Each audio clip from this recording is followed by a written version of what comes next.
Ito guys, timpla ng fried chicken, yung Alamax guys. Alam nyo ba yung fried chicken ng Alamax? Ito yung guys, yung timpla.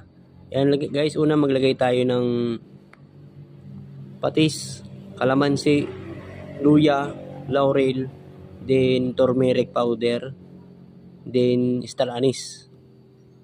Yan, saka bitchin guys, lagyan yung ayaw nyo ng bitchin guys, pwede ng magic sarap dyan or chicken powder. So, saka lagyan nyo ng sinigang mix guys, yung pampasim. Yan, ibabad nyo lang mga 15 minutes to 20 minutes, saka nyo i-steam. Yung iba ginagawa dyan guys, pakulo lang.